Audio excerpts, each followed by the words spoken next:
అనంత కరుణామయుడు అపార కృపాశీలుడైన అల్లాహ్ పేరుతో ప్రారంభిస్తున్నాను.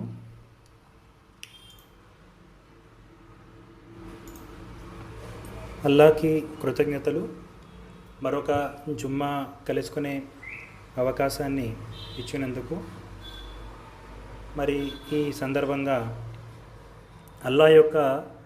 అల్లాను వేడుకుంటూ అల్లా యొక్క సందేశాన్ని వినిపించే అవకాశాన్ని అల్లా నాకు ఇచ్చాడు. అలానే వినే అవకాశాన్ని మీ అందరికి ఇచ్చాడు. అల్హమ్దులిల్లా.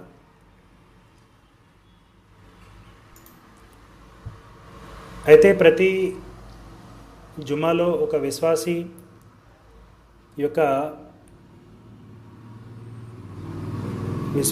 రెస్పాన్సిబిలిటీ ఏంటంటే,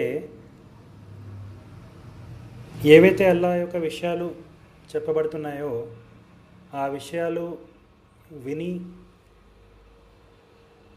ఆ విషయాలలో ఉన్నటువంటి సందేశాన్ని అర్థం చేసుకొని మన జీవితంలో అమలు చేసుకుంటూ, అలానే ఏవైతే విషయాలు తెలుసుకున్నామో, కొత్త విషయాలు తెలుసుకున్నామో ఆ విషయాలను మన యొక్క కుటుంబ సభ్యులకు దాన్ని చెప్పడము, అలానే ఇతరులకు కూడా, మన ఫ్రెండ్స్కి, మన బంధుమిత్రులకు, మన విశ్వాసుల సోదర సోదరులకు సందేశాన్ని మనం ఇస్తూ ఉండాలి, చెప్తూ ఉండాలి. అయితే మానవులందరికీ మార్గదర్శకంగా ఉన్నటువంటి ఖురాన్ గ్రంథము రంజాన్ నెలలో అవతరించింది. మరి ఈ యొక్క అవతరణకి కారణం ఏంటి అంటే, ప్రతి మనిషికి ఇది ఒక మార్గదర్శకం అని చెప్పేసి అల్లా చెప్పాడు. అంటే ఏది కరెక్ట్, ఏది రాంగ్, ఏది వైట్, ఏది బ్లాక్, ఏది తప్పు, ఏది కరెక్ట్. సో ఇది క్లారిటీ ఈ ఖురాన్ గ్రంథము మనకి ఇస్తుంది. అంటే ఏది చేయాలి, ఏది చేయకూడదు, డూస్ అండ్ డోంట్స్ చాలా స్పష్టంగా మనిషికి ఎంతైతే అవసరం ఉందో ప్రతి విషయాన్ని చాలా సులభతరం చేస్తూ అల్లా ఈ ఖురాన్ గ్రంథాన్ని అవతరింపజేశాడు. ఇది చాలా సులభతరం.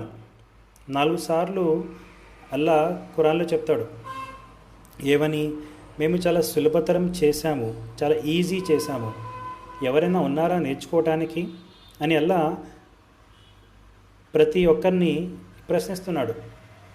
ఖురాన్ గ్రంథము చాలా కష్టము అని చెప్పి చాలామంది చెప్తున్నా, అంటే ఉలమాలు చెప్తూ ఉంటారు ఏవని, చాలా కష్టం, ఇది అర్థం చేసుకోవాలి అంటే మనకి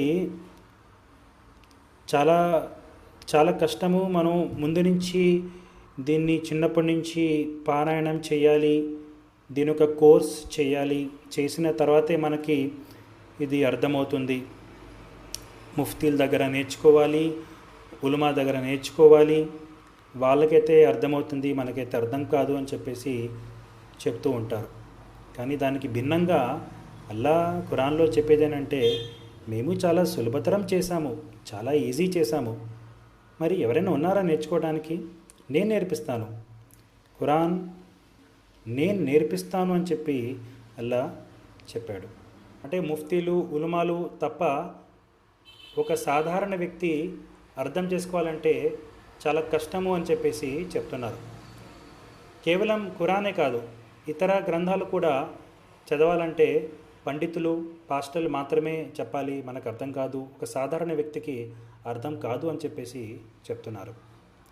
కానీ దానికి భిన్నంగా అల్లా ఏమంటున్నాడు, ఇది చాలా సులభతరమైన గ్రంథము, చాలా సింపుల్గా మేము అవతరింపచేశాము, ఎవరైనా ఉన్నారా నేర్చుకోవడానికి అని ఒక సవాలు అల్లా తాలా విసురుతున్నాడు. అంటే చాలా సులభతరం. మనకి ఏది కరెక్ట్ ఏది రాంగ్, ఏది చేయొచ్చు ఏది చేయకూడదు చాలా స్పష్టంగా, ఇంకా అల్లా స్పష్టంగా అని చెప్పినప్పుడు స్పష్టంగానే ఉంటుంది. అంటే మనం చదవడమే ఒక పెండింగ్ యాక్టివిటీ. ఒక్కసారి మనం చదివితే అది నిజంగా స్పష్టంగా ఉందా లేదా మనకే అర్థమవుతుంది. ఎన్నో పెద్ద పెద్ద కాంపిటేటివ్ ఎగ్జామ్స్ మన యొక్క పిల్లలు, మన యొక్క బ్రదర్స్, మన ఫ్యామిలీలో అవునా ఎగ్జామ్స్ రాస్తున్నారు. 10th class, intermediate, EAMCET, IITs, NITs, ఈ ఎగ్జామ్స్ రాస్తున్నారు, పాస్ అవుతున్నారు, మంచి మంచి ర్యాంకులు వస్తున్నాయి. అందులో ఉండే ఇటువంటి సిలబస్ చాలా కష్టమైన సిలబస్. అందరికీ ర్యాంకులు రావు, కానీ వస్తున్నాయి కదా. చదివే వాళ్ళు చదువుతున్నారు, యావరేజ్గా పెర్ఫామ్ చేసే వాళ్ళు యావరేజ్గా పెర్ఫామ్ చేస్తున్నారు, బాగా ర్యాంక్ కొట్టే వాళ్ళు ఉన్నారు, నార్మల్గా ర్యాంక్ కొట్టే వాళ్ళు ఉన్నారు. అయితే ఎంతో కొంత వాళ్ళకి అర్థమవుతుంది. ఎక్స్పర్ట్స్ ఉన్నారు, నార్మల్ లెవెల్ కూడా ఉన్నారు. ఏ లెక్చరర్ కూడా, ఏ ప్రొఫెసర్ కూడా ఐఐటి ఎగ్జామ్ కానీ ఎంసెట్ ఎగ్జామ్ కానీ ఈజీ అని చెప్పరు. చాలా కష్టం, 1 year 2 year మీరు కష్టపడాలి అని చెప్తారు. కష్టపడితేనే ర్యాంక్ వస్తుంది అంటారు. ఎవ్వరు కూడా చాలా ఈజీ అని చెప్పరు. కానీ అల్లా ఏం చెప్తున్నాడు? యూనివర్సల్ స్టేట్మెంట్, ఇది చాలా ఈజీ. నీకు బేసిక్ చదవటం రాయటం వస్తే చాలు, చదవటం వస్తే చాలు, రాయటం కూడా అక్కర్లేదు, చాలా ఈజీ అంటున్నాడు. మరి గ్రంథం ఎవరి కోసం ఇచ్చాడు? ప్రతి మానవుడికి ఇది మార్గదర్శకము. అయితే ఒక విశ్వాసి, మానవులలో విశ్వాసి అంటే ఈ యొక్క గ్రంథాన్ని నమ్మిన వ్యక్తి, ఇది ఆ పైవాడు పంపించాడు, ఇది నా కోసం పంపించాడు, నా యొక్క జీవితంలో నేను ఏది చేయాలి ఏది చేయకూడదు అనే ఉద్దేశంతో పంపాడు. సో ఇది నేను చదివితే ఇందులో ఉండే విషయాలు నా జీవితంలో ఉండేటువంటి సమస్యలకు సొల్యూషన్, నా ప్రాబ్లమ్స్కి సొల్యూషన్ అని చెప్పేసి అతను అర్థం చేసుకుంటాడు. అది విశ్వాసి యొక్క లక్షణం. విశ్వాసికి ఎప్పుడైతే ఈ గ్రంథము ఆయన పంపించాడు, నా కోసం పంపించాడు అని అర్థమవుతుందో, వెంటనే ఇందులో తన జీవితంలో ఉండేటువంటి సమస్యలకు పరిష్కారణ కూడా ఈ గ్రంథంలో వాక్యాలు అని చెప్పేసి చాలా స్పష్టంగా అర్థమవుతుంది. అయితే ఎన్నో సమస్యలు మనిషికి ఉంటాయి. ఆ సమస్యల్లో ప్రధానంగా ఆర్థిక సమస్య, తర్వాత అనారోగ్య సమస్య, తర్వాత బంధుమిత్రుల కాదు, భార్య భర్తల సమస్య. ఇది చాలా కామన్గా ఉండేటువంటి సమస్యలు. ఖురాన్లో దీని గురించి ప్రస్తావించడం జరిగింది. భార్య భర్తల యొక్క సమస్యకి చాలా ఎక్కువగా అల్లా ప్రస్తావించాడు. దానికి పరిష్కారాన్ని కూడా ప్రస్తావించాడు. మీరు ఇలా ఉన్నప్పుడు ఇలా చేయాలి, ఇలా చేస్తే మీ యొక్క పరిష్కారణ, మీ యొక్క ప్రాబ్లంకి సొల్యూషన్ ఉంటుంది అని చెప్పాడు. అలానే మీ యొక్క ఆర్థిక సమస్యలు ఉంటాయి, దానికి పరిష్కారాన్ని ఇచ్చాడు. అనారోగ్య సమస్యలు ఉంటాయి, దానికి పరిష్కారాన్ని ఇచ్చాడు. ఉదాహరణకు ఏమంటున్నాడంటే మీ యొక్క హృదయ సమస్యలకు ఈ గ్రంథము ఒక పరిష్కారణ. చాలా సింపుల్గా నేను తర్జుమా చేసి చెప్తున్నాను. అల్లా ఏమంటున్నాడు? మీ యొక్క హృదయంలో ఉండే ప్రాబ్లమ్స్కి సొల్యూషను ఈ ఖురాన్ గ్రంథము అని చెప్పేసి అల్లా చెప్పాడు. అంటే మీ యొక్క ప్రాబ్లమ్స్ ఏవైతే, అంటే మనిషికి ప్రాబ్లమ్స్ ఎక్కడ ఉంటాయి? మానసిక ప్రాబ్లమ్స్ కానీ శారీరక ప్రాబ్లమ్స్ కానీ, అంటే అనారోగ్యపరంగా రెండే ఉంటాయి, ఫిజికల్, మెంటల్. అయితే మానసిక ప్రాబ్లమ్స్కి అల్లా ఏమంటున్నాడు? ఈ యొక్క ఖురాన్ గ్రంథము సొల్యూషన్. అంటే ఎలా సొల్యూషను? ఇందులోటువంటి వాక్యాలు చదవటం మాత్రమే సొల్యూషన్ కాదు, లేదా కేవలం చదవటం సొల్యూషన్ కాదు. ఇందులో ఉండేటువంటి ఏదైతే పరిష్కారణ, ఒక ప్రాబ్లం ఒక సొల్యూషన్, ఇలా అల్లా చెప్పినటువంటి విషయాలు మనం అర్థం చేసుకొని ఎప్పుడైతే అమలు చేస్తామో, అవలంబిస్తామో, అప్పుడు మన జీవితంలో అవి ఏముంటాయి? అప్పుడు అది మన హృదయానికి ఒక సొల్యూషన్గా మారుతుంది. ఉదాహరణకు మీలో ఒక ఆర్థిక సమస్య ఉంది, మనలో ఒక ఆర్థిక సమస్య ఉంది, ఒక ఫైనాన్షియల్ క్రైసిస్, జాబ్ పోవడము, బిజినెస్ లాస్ అవ్వడము, ఏదో ఒక ప్రాబ్లమ్స్ వస్తూ ఉంటాయి. లేదా సడన్గా ₹1,00,000 కావాల్సి వస్తుంది, ఇమ్మీడియట్గా ఎమర్జెన్సీలో కావాల్సి వస్తుంది. ఇలాంటి ప్రాబ్లమ్స్ వస్తూ ఉంటాయి. వచ్చినప్పుడు మరి ఇలాంటి ప్రాబ్లమ్స్ మామూలుగా వస్తాయి, మీ చేతులారా చేసుకున్న కర్మల వల్ల కూడా వస్తాయి. ఒకటి నార్మల్గా మీరు ఏ తప్పు చేయకుండా, మీరు ఏ పెద్ద పెద్ద పాపాలు చేయకుండా అల్లా పరీక్షిస్తూ ఉంటాడు, అదొక పరీక్ష. రెండోది మీ చేతులారా మీరు చేసుకున్నటువంటి కర్మల ద్వారా బట్టి మీకు ఆ ఫైనాన్షియల్ ప్రాబ్లమ్స్ కూడా వస్తాయి. అది ఎలా అంటే అల్లా ఏం చెప్తున్నాడు, మీరు దానం చేయండి. ఏం చేయాలి? దాన ధర్మాలు చేయండి. దాన ధర్మాలలో మీకు గ్రోత్ ఉంది, అందులో మీరు అభివృద్ధి సాధిస్తారు, డెవలప్ అవుతారు. ఇది అల్లా చెప్పాడు. There is growth in charities. ఇంగ్లీష్లో అల్లా అంటున్నాడు there is growth in charities. ఎప్పుడైతే మీరు చారిటీ చేస్తారో, దాన ధర్మాలు చేస్తారో, అందులోనే మీకు గ్రోత్ ఉంది. జనరల్గా మన స్కీమ్స్ ఉంటాయి, బ్యాంక్ స్కీమ్స్ కానీ ఫైనాన్షియల్ సెక్టర్ స్కీమ్స్ ఎలా ఉంటాయి, మీరు నెలకి ఇంత కట్టండి, మీకు 3 నెలల తర్వాత లేదా సంవత్సరం తర్వాత 5 సంవత్సరాల తర్వాత మీకు ఇంత పర్సంటేజ్ ప్రాఫిట్ ఉంటుంది, 10%, 7%, 20% అని ఉంటాయి. మ్యూచువల్ ఫండ్స్లో ఇన్వెస్ట్ చేయండి లేదా స్టాక్ మార్కెట్లో ఇన్వెస్ట్ చేయండి అని చెప్తారు. అందులో 50-50, లేదా మీకు ప్రాఫిట్ వస్తుంది లేదంటే లాస్ వస్తుంది. రెండూ జరగచ్చు. ప్రాఫిటే రావాలని కాదు, ప్రాఫిట్ రావచ్చు, లాస్ రావచ్చు. కానీ ఇక్కడ అల్లా ఏం చెప్తున్నాడంటే అసలు అల్లా నష్టం గురించి మాట్లాడతలేదు. మీరు దాన ధర్మాలు చేస్తే ఖచ్చితంగా మీకు గ్రోత్ ఉంటుంది. అది ఎలా ఉంటుంది అంటే అది అల్లాకి తెలుసు. అది ఎలా, ఏ టైంలో మీ గ్రోత్ ఇవ్వాలి, ఎక్కడ ఏ స్టేజ్లో ఇవ్వాలి, ఎప్పుడు ఇవ్వాలి, ఏ సమయంలో ఇవ్వాలి, అది అల్లాకి తెలుసు. అది మనం సహనంతో ఉండాలి. కానీ అల్లా చెప్పింది మనం చేయాలి. దాన ధర్మాలు చేసినప్పుడు ఖచ్చితంగా అల్లా గ్రోత్ ఇస్తాడు. ఇది అల్లా అక్కడ 50-50 చెప్పలేదు, లేదా నష్టం ఉంటుందని చెప్పలేదు. బయట మనిషి చెప్పేది ఏంటి, నష్టాన్ని ఉండొచ్చు, లాభమైనా ఉండొచ్చు, 50-50. కానీ అల్లా ఇచ్చే స్కీమ్ ఏంటంటే అద్భుతమైన స్కీమ్. ఇందులో ఏ ధోకా లేదు, ఖచ్చితంగా మీకు లాభాన్ని ఇస్తుందని చెప్పేసి అల్లా చెప్తున్నాడు. ఇది మరి ఇలాంటి బల్లగుద్ది చెప్పే వాక్యాలు ఎక్కడైనా ఏదైనా స్కీమ్లో ఏదైనా పుస్తకాల్లో కనిపిస్తాయా? లేదు, కేవలం దైవ గ్రంథాలు మాత్రమే కనిపిస్తాయి. ఇది జరుగుతాయి కూడా. ఎప్పుడైతే మీరు విశ్వాసంతో, ఒక విశ్వాసి అంటే ఎవరు? గ్రంథాన్ని నమ్మి ఆ గ్రంథంలోటువంటి విషయాలను తను చదివి అర్థం చేసుకొని తను నమ్మకంతో చేసినప్పుడు మాత్రమే అది ఖచ్చితంగా అతనికి లాభాన్ని ఇస్తుంది. అప్పుడు మీ యొక్క ఫైనాన్షియల్, మనమే దానికి ఉల్టాగా అంటే దానికి భిన్నంగా మనిషి చేసేటువంటి అంటే విశ్వాసి చేసినటువంటి, ఒక విశ్వాసి తప్పు చేస్తాడు, విశ్వాసి అని అవిశ్వాసి ఇద్దరు తప్పులు చేస్తారు. కానీ గ్రంథం ఎవరికి మార్గదర్శకము? మానవులందరికీ. కానీ ఎవరైతే నమ్మకంతో చదివి, విశ్వాసంతో చదివి తను అందులోటువంటి విషయాలు అమలు చేస్తాడు, అవలంబిస్తాడు, అప్పుడే తనకి లాభాన్ని ఇస్తుంది. చాలా వృధా ఖర్చు చేస్తూ ఉంటాం, దాన్ని కూడా అలా చెప్పాడు. ఏం చెప్పాడు? మీరు వృధా ఖర్చు చేయకండి అన్నాడు. వృధా ఖర్చు చేయడం అంటే ఏంటి? అనవసరమైన ఖర్చులు. 100 రూపాయలతో పోయేది 1000 రూపాయలు ఖర్చు పెట్టడం, అవునా?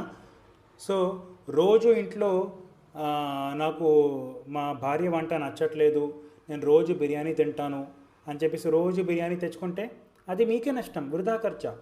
ఒకవేళ మీ భార్య సరిగా చేయలేకపోతే చెప్పండి, ఎలా చేయాలో మీరే సజెషన్స్ ఇవ్వండి, గైడెన్స్ ఇవ్వండి. అంతే తప్ప మీరు భార్య చేసేది నచ్చట్లేదు అని చెప్పేసి రోజు మీరు బిర్యానీ లేదా బయట ఫుడ్ తింటే ఏమవుతుంది? అది మీకే నష్టం. మీ యొక్క బడ్జెట్ క్రాస్ అయిపోతుంది, మీకే డబ్బులు తర్వాత సరిపోవు, అవునా?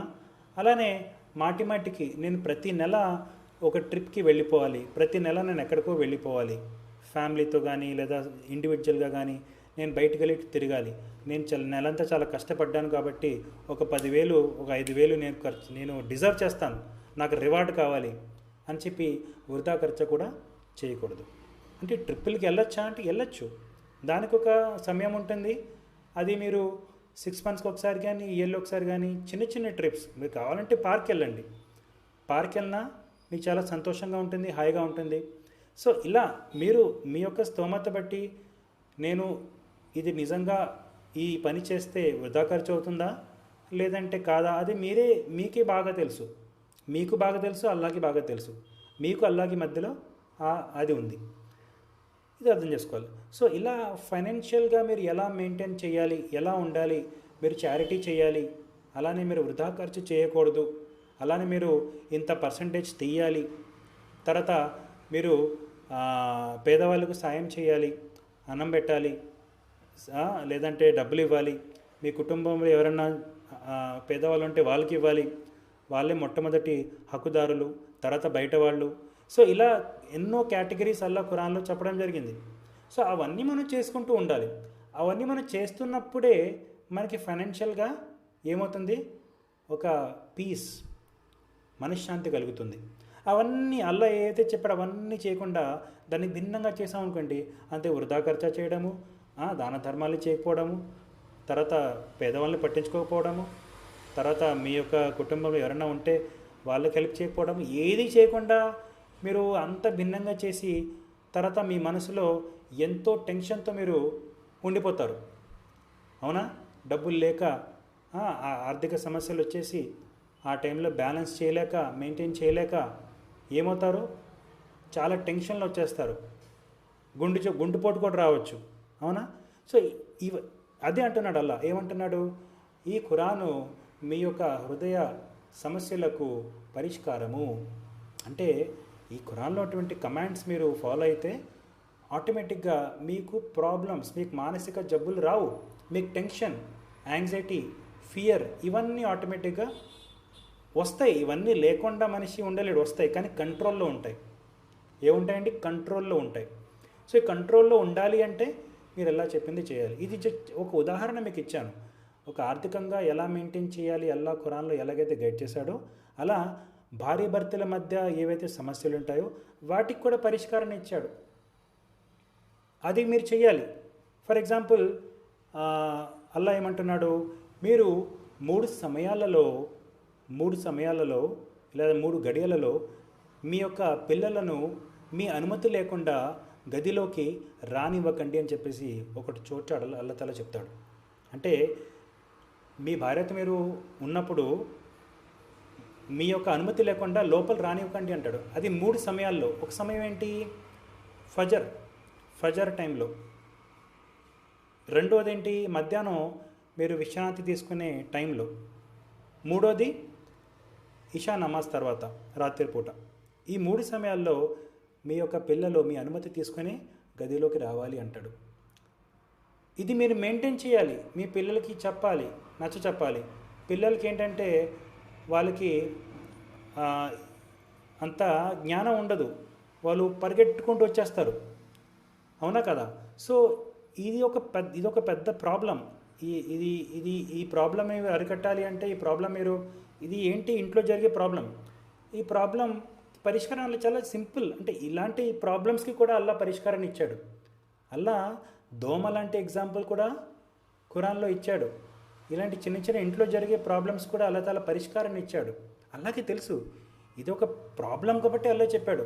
ఇదే చాలా మనం ఈజీగా తీసుకుంటాం. ఇది ఒక సింపుల్ థింగ్ కాదు, ఇది చాలా ఇంపార్టెంట్ థింగ్.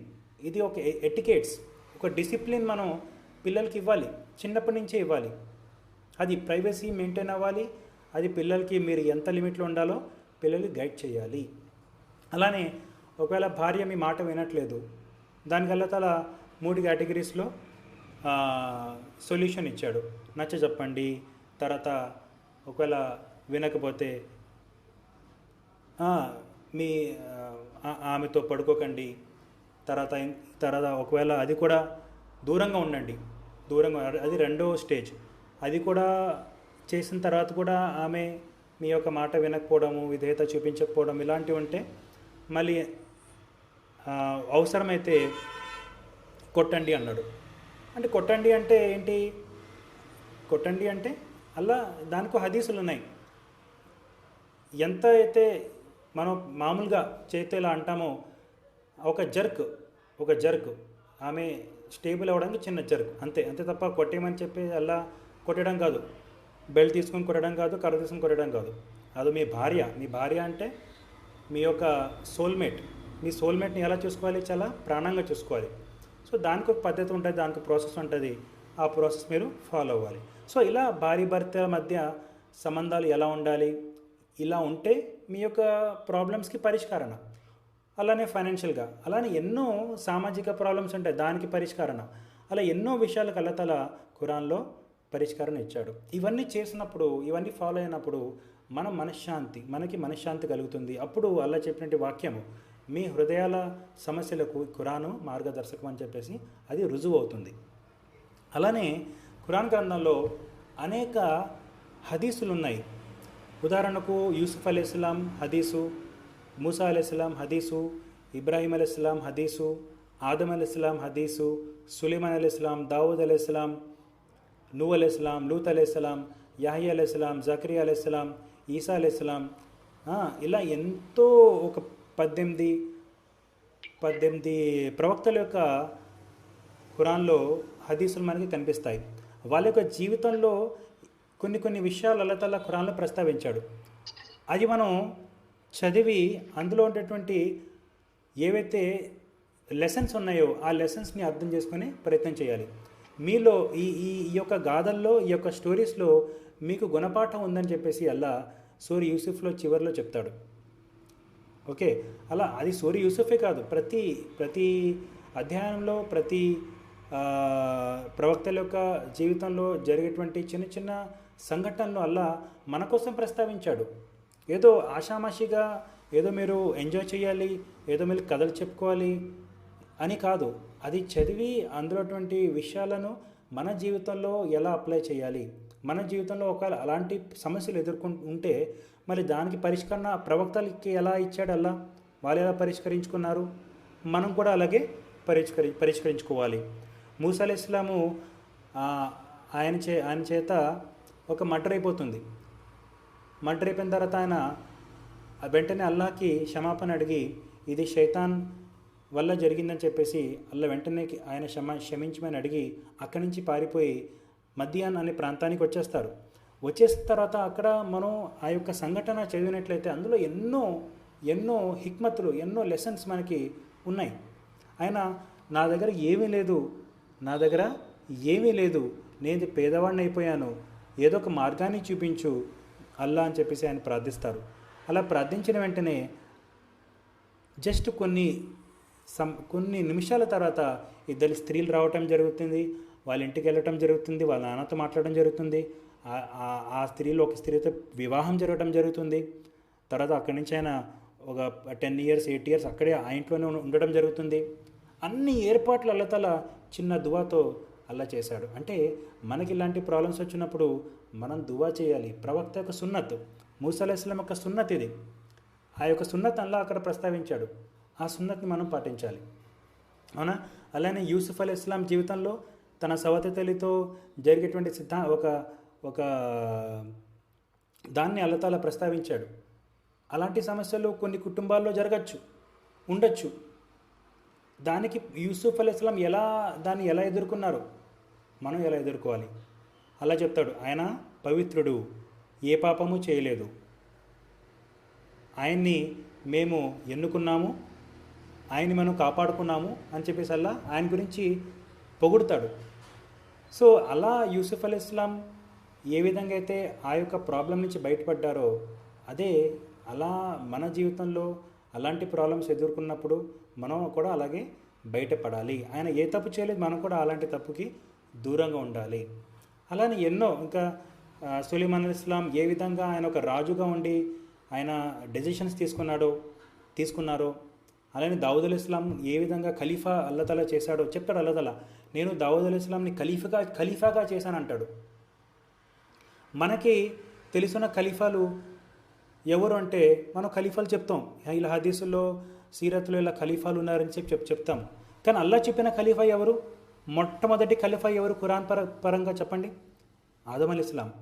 ఆదం అలైహిస్సలాం గురించి అల్లా తాలా చెప్తాడు, నేను నిన్ను ఖలీఫాగా ఇక్కడ పంపిస్తున్నానని చెప్పేసి అల్లా చెప్తాడు. ఆ తర్వాత దావుద్ అలైహిస్సలాంని కూడా నేను ఖలీఫాగా చేశానని చెప్తాడు. ఇది మనం ఖచ్చితంగా తెలుసుకోవాలి. ఖురాన్ ఇచ్చే జ్ఞానాన్ని మనం మొట్టమొదటిగా తెలుసుకోవాలి. సో నెక్స్ట్ టైం నుంచి ఎవరు అల్లా దృష్టిలో ఖురాన్ ప్రకారంగా మొట్టమొదటి ఖలీఫా ఎవరు అంటే ఆదం అలైహిస్సలాం. ఇది మనం గుర్తుపెట్టుకోవాలి. అలానే ఇంకో ఖలీఫా పేరు దావుద్ అలైహిస్సలాం. మరియు చివరిగా నేను చెప్పేటువంటి విషయాలు ఏమిటంటే, ఏవైతే మనం ఇవాళ జుమ్మా సందర్భంగా తెలుసుకున్నామో ఖురాన్ యొక్క ప్రాధాన్యత, ఖురాన్ దేని గురించి అలా పంపించాడు, మన కోసం ఒక మార్గదర్శకంగా పంపించాడు. మనం ఏది చేయాలి ఏది చేయకూడదు అనే విషయాలు ఖురాన్లో ప్రస్తావించడం జరిగింది. అండ్ ఖురాన్ చాలా సులభతరం చేశాడు. అలానే ఖురాన్ యొక్క వాక్యాలు మన యొక్క గుండెల్లో ఉన్నటువంటి ప్రాబ్లమ్స్కి పరిష్కారణ, అండ్ ఆ పరిష్కారణ ఎలా ఉందో ఖురాన్లో కొన్ని ఎగ్జాంపుల్స్ మనం తీసుకొని చూసాము. అలానే ఖురాన్లో అటువంటి హదీసులు ప్రవక్తల యొక్క గాథల ద్వారా అల్లా ప్రస్తావించాడు. అవి మనం తెలుసుకొని మన జీవితంలో అవలంబించే ప్రయత్నం చేయాలి. మరి ఇవన్నీ విషయాలు మనం ఇవాళ తెలుసుకున్నాము. మరి చెప్పడమే కాదు, అల్లా అమలు చేసే భాగ్యాన్ని మనందరికీ, నాకు మీ అందరికీ ఇవ్వాలని చెప్పేసి నేను అల్లాకి ప్రార్థిస్తున్నాను. వాఖిరు దావనా అల్హమ్దులిల్లాహి రబ్బిల్ ఆలమీన్.